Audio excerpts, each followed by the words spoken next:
por que português é tão difícil para tanta gente? Neste vídeo a gente vai conversar sobre a última prova, da Secretaria de Educação aqui do DF, os grandes problemas que os alunos enfrentaram e, obviamente, os caminhos que você precisa percorrer para chegar até o gabarito e vencer as dificuldades. Qual é o perfil do candidato que faz prova para a secretaria? Qual é o seu perfil? Cara, nós somos professores e mesmo os professores que fizeram letras, eles vão encontrar uma dificuldade em língua portuguesa. Eu acho que você que fez letras sabe muito bem do que eu estou falando. A faculdade de letras, ela não dá muita bola, não dá muita moral para gramática. Lembra? A parada é assim, a gramática e a linguagem da opressão, ela não serve para nada e você vem fazer concurso público e tem que saber gramática. Logo, para alguma coisa, a gramática vai servir na sua vida. O lance é o seguinte, pra gente que fez letras, a gente tem uma afinidade com a língua portuguesa, mesmo que seja afetiva. Para quem não fez, em que não rola nem isso, o que fazer? Eu garanto, mesmo que você não seja apaixonado pela língua portuguesa, você consegue aprender, desde que você entenda a lógica. A última prova da secretaria, cuja banca foi a Quadrix, prova de temporário, mostrou muito bem isso. Cara, o português tem lógica. As bancas, na tela, por gentileza, vão colocar um texto, e questões sobre ele. Então, para começo de conversa, tu tem que dominar essa parada de interpretação de texto. Primeira coisa que você tem que estudar, interpretação de textos. E aí o candidato fica perdido assim, o que eu faço, com interpretação? Porque, professor, você vai me ensinar a interpretar?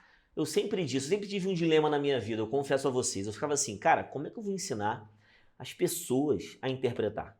Um fez direito, um fez engenharia, o outro é policial, o outro é médico. Cada um é de um campo de atuação, cada um é de uma área de conhecimento. Como é que faz para ensinar uma pessoa a interpretar? Até que eu desisti disso e entendi que eu não tenho que te ensinar a interpretar. Eu tenho que te ensinar a fazer prova de interpretação. Aí você começa a ter algo palpável na sua mão. Por quê? Nós temos o péssimo defeito de deixar a interpretação de lado e falar assim, lá no dia vai dar certo. Não dá certo não.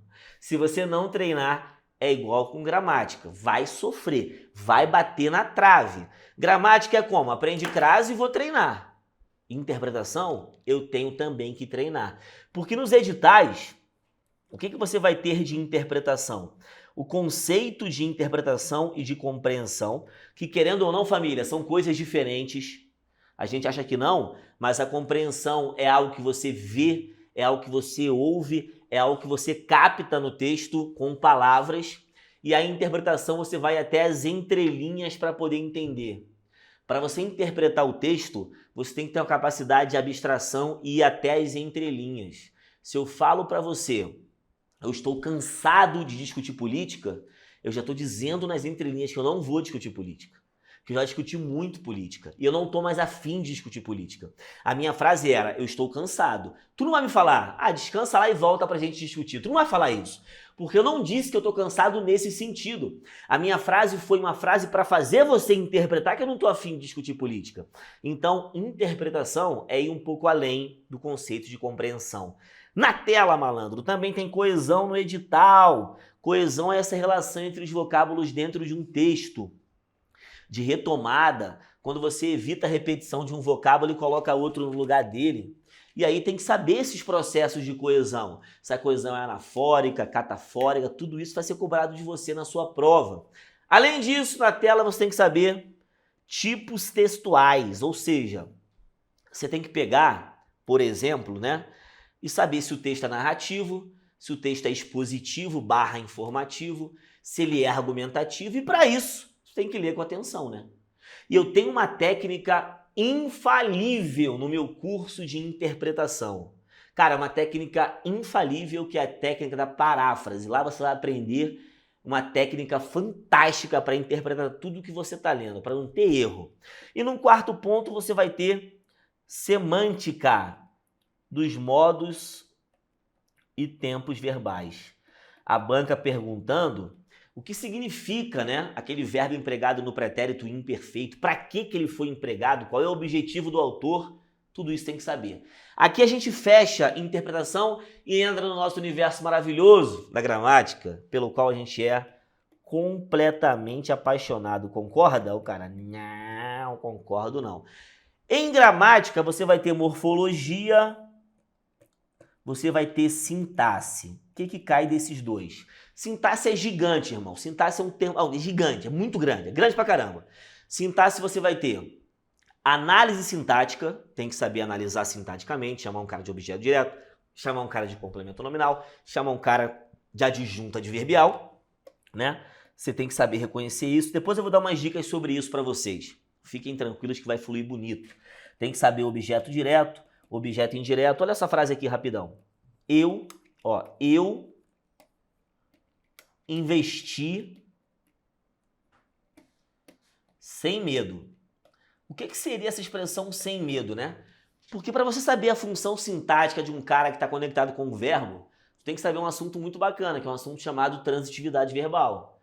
Você tem que olhar para esse verbo investir e saber o que ele é, para poder trabalhar a função sintática na tela. Normalmente, quem investe algo, mas e também quem investe em algo. Quer ver um exemplo? Ó, eu investi todos os recursos. Nessa frase aqui, ó, quem investe algo. A expressão todos os recursos é aquilo que eu investi. Então, a ação desse verbo transita. O que é transitar? Olha para a tela. Ela sai daqui, passa pelo verbo, esse cara praticou, né? Ela sai daqui, passa pelo verbo e atinge alguém. Então, eu tenho quem investe e eu também tenho aquilo que foi investido. A ação do verbo começa no cara que investe, transpassa o verbo e atinge o cara que é investido. Então a ação é uma ação transitiva. O verbo é transitivo. E nesse caso, como ele não pede preposição, ele é transitivo direto. Todos os recursos, objeto direto. Agora lá em cima, na frase eu investi sem medo, eu tenho quem investe, mas eu não tenho aquilo que é investido. Na tela. O sem medo não é aquilo que é investido, o sem medo é o modo. Então, olha a ação começando e esbarrando no verbo. A ação não passa pelo verbo, ela não atinge ninguém. Se a ação não passa pelo verbo, a ação não transita. Se a ação não transita, o verbo é o quê? Intransitivo. E aí esse cara aqui, sem medo, não tem a menor condição de ser complemento, não tem a menor condição de ser objeto. Ele vai ser simplesmente um adjunto adverbial de modo. Então, olha a importância da transitividade verbal para você saber a análise sintática. Assim como é importante na tela você saber o que é regência para aprender o que é crase. E você vai estudar muito isso comigo ainda, regência e crase. Crase é a preposição que alguém pede mais artigo, ou seja, alguém pede a preposição, alguém tem o artigo, esses dois vão se fundir e dar origem à crase, ou seja, a crase é regência. A crase nasce da regência. A crase só acontece porque alguém exige e manda uma preposição. Esse alguém pode ser um verbo e esse alguém pode ser um nome. Então, mais dois tópicos obrigatórios aqui, mano. Dentro de morfologia, você estuda classe gramatical. Tem que saber reconhecer um adjetivo, tem que saber reconhecer um substantivo, tem que saber reconhecer um advérbio. Outro ponto de muita importância é a colocação pronominal. Saber próclise, saber mesóclise, saber ênclise. Assunto obrigatório, tem que estudar. Mais um, pontuação, vírgula. Não dá para deixar de estudar isso. E falo mais um, pode me cobrar, hein? No dia da sua prova você pode falar, pô, Fabrício, tu falou que ia cair, não, pode me cobrar, vai cair, isso vai cair. Mas eu não tenho nenhum poder especial, não, isso sempre cai. As pessoas às vezes deixam de lado e não estudam o que sempre cai. O objetivo nosso é mostrar o que você tem que estudar, como você tem que estudar, com a lógica, mostrando o porquê das regras. Porque eu garanto na tela, se você pega esses tópicos aqui, todos que eu vou pintar de amarelo, todos, você tem uma prova de português completa, sem exceção. Você consegue gabaritar. Todo mundo tem dificuldade porque estuda sem entender a lógica. E comigo, você sempre vai entender a lógica. Eu não aceito explicar uma matéria e falar, é porque é. Eu explico a matéria e mostro, é por isso aqui, ó. Isso aqui. Essa regra nasceu disso aqui. Então, é isso. Os tópicos são esses. E eu garanto que juntos a gente vai conseguir o gabarito aí, ou algo muito próximo disso, ou seja, a aprovação.